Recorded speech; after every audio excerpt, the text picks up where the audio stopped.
Hello, students of Standard 9. Good morning. In this video, today I will teach you a new chapter number 8 from साहित्य सागर भीड़ में खोया हुआ आदमी। भीड़ में खोया आदमी लीलाधर शर्मा द्वारा रचित इस कहानी को पढ़ने से पहले आइए हम कहानीकार लीलाधर शर्मा का परिचय जान लें। लीलाधर शर्मा पर्वतीय का जन्म 1 जनवरी 1919 को अल्मोड़ा उत्तर प्रदेश के एक किसान परिवार में हुआ था। विद्यार्थी जीवन में प्रेमचंद के उपन्यासों को पढ़कर कांग्रेस के सक्रिय सदस्य बन गए। अतः बीच बीच में जेल यात्राओं के कारण नियमित अध्ययन खंडित होता रहा। बाद में काशी विद्यापीठ वाराणसी से उन्होंने शास्त्री परीक्षा उत्तीर्ण की। द्वितीय विश्व युद्ध के आरंभ होते ही उनको पुनः गिरफ्तार कर लिया गया। वहां जेल में भी उन्होंने अपना अध्ययन क्रम बनाए रखा। स्वाधीन भारत में उन्होंने विभिन्न पत्र पत्रिकाओं का संपादन कर पत्रकारिता के क्षेत्र में यश अर्जित किया।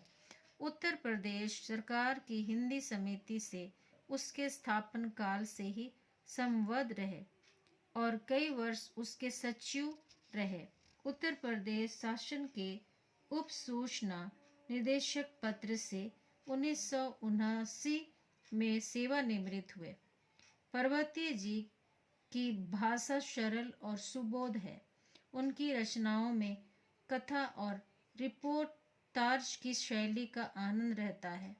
उनकी प्रमुख 2 रचनाएं संयुक्त राष्ट्र संघ और स्वतंत्रता की पूर्व संध्या उत्तर प्रदेश सरकार से पुरस्कृत हुई है। उन्होंने गांधी साहित्य के अहिंसा खंड का संपादन भी किया है।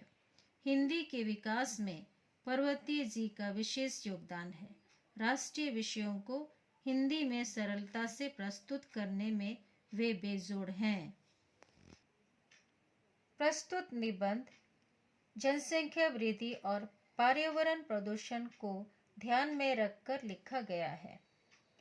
मनुष्य यदि जनसंख्या वृद्धि पर नियंत्रण नहीं लाएगा तो वह दिन दूर नहीं जब हम सभी स्वयं इस भीड़ में और इससे उत्पन्न समस्याओं में पूरी तरह खो जाएंगे। भीड़ अर्थात लोगों का जनसमूह, जहाँ लोग इकट्ठा होते हैं। भीड़ यानी जब लोग बिना किसी पंक्ति के जहां तहां एकत्रित हो जाते हैं, जिससे अन्य लोगों के आने जाने का मार्ग अवरुद्ध हो जाता है। इस तरह से हालात कई जगह बनते हैं। जब कोई राजनीतिक रैली हो या कोई खेल की प्रतियोगिता हो या किसी प्रकार का मेला। भीड़ में खोया आदमी हम देखेंगे कि इस निबंध को हम 4 पहलुओं पर देखेंगे। पहला पहलू है निबंध का सारांश, दूसरा निबंध का उद्देश्य, तीसरा निबंध की शीर्षक की सार्थकता एवं लास्ट है पात्रों का परिचय एवं चरित्र चित्रण। तो आइए सबसे पहले मैं आपको ले चलती हूँ इस कहानी या निबंध के सारांश की तरफ। लेखक ने आज के समय की एक महत्वपूर्ण परंतु डरावनी समस्या जनसंख्या विस्फोट से पाठकों को परिचित कराया है। इस निबंध में लेखक ने पाठकों को यह बताया है कि देश की बढ़ती जनसंख्या बहुत बड़ी चिंता का विषय है। लेखक का यह उद्देश्य है कि वे पाठकों को एक कड़वी सच्चाई दिखाना चाहते हैं। जहां एक ओर देश की जनसंख्या बढ़ रही है, वहां दूसरी ओर संसाधन घटते जा रहे हैं। संसाधन यानी जरूरत के सामान बहुत कम मात्रा में मिल रहे हैं। इस निबंध में लेखक अपने करीबी मित्र बाबू श्यामला कांत तथा उनके परिवार के जीवन के माध्यम से वर्तमान की ज्वलन समस्या को प्रस्तुत करने के माध्यम से यह बतलाने की कोशिश कर रहे हैं कि देश में बढ़ती जनसंख्या से मौजूद आधारभूत संरचना और संसाधनों पर दबाव बढ़ता जा रहा है, जिससे देश का विकास प्रभावित होता जा रहा है। लोगों के जीवन स्तर में गिरावट आ रही है। देश गरीबी के चक्र में फंस रहा है। हमारी सुविधाएं सिकुड़ने लगी है और हमारा दैनिक जीवन मुश्किल में पड़ने लगा है। विकास कार्य सिकुड़ रहे हैं। रोटी, कपड़ा और मकान की बुनियादी सुविधाओं की बात करना अब बेईमानी हो गया है। विकास के स्थान को अब निराश और विनाश ने ले लिया है। इस निबंध में लेखक अपने करीबी मित्र बाबू श्यामला कांत की बेटी की विवाह में हरिद्वार बिना आरक्षण के ही जाने को मजबूर हो जाते हैं। प्लेटफॉर्म, ट्रेन, हर जगह भीड़ ही भीड़ है। उनका आश्चर्य का ठिकाना तब नहीं रहा जब वे स्वयं अपने मित्र के घर पर उनके बच्चों की भीड़ देखते हैं। 3 लड़कियां और 4 लड़के, कुल मिलाकर 7 बच्चों की फौज खड़ी रखी है उन्होंने, और रहने के लिए सिर्फ 2 कमरे, जो कि उन्हें बड़ी मुश्किलों से मिली है। श्यामला कांत की पत्नी की दुर्बल काया देखकर लेखक ने अस्पताल जाने की सलाह दी, तो यह पता चला कि अस्पताल में अत्यधिक मरीजों की भीड़ की वजह से अब इलाज ठीक से नहीं हो पा रही है। गंदगी, दूषित वातावरण, संकीर्ण मकानों और कुपोषणों से मरीजों की संख्या लगातार बढ़ते ही जा रही है। और फिर इतने बड़े परिवार में आए दिन कोई न कोई बीमार पड़ता ही रहता है। बाबू श्यामला कांत जी का बड़ा बेटा पढ़ा लिखा है परंतु बेरोजगार है, और दूसरा बेटा सुमन राशन की दुकान और घर गृहस्थी के सामान लाने में पूरा पूरा दिन बर्बाद करने में लगा रहता है, परंतु फिर भी सारा सामान लाने में असमर्थ रहता है। संसाधन कम और ज़रूरतें अधिक होने की वजह से पूरा परिवार परेशानियों का सामना कर रहा है।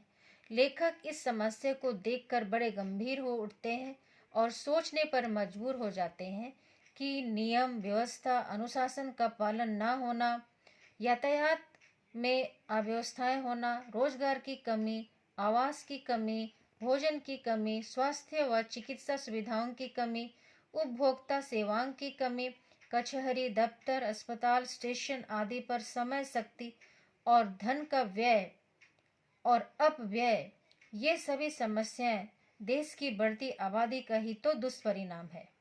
श्यामला कांत बाबू जैसे लोग यदि परिवार नियोजन के महत्व को नहीं समझेंगे और इसी तरह जनसंख्या देश में बढ़ती रही तो हम विकास एवं प्रगति से होने वाले लाभों से वंचित हो जाएंगे और भीड़ में कहीं खो जाएंगे।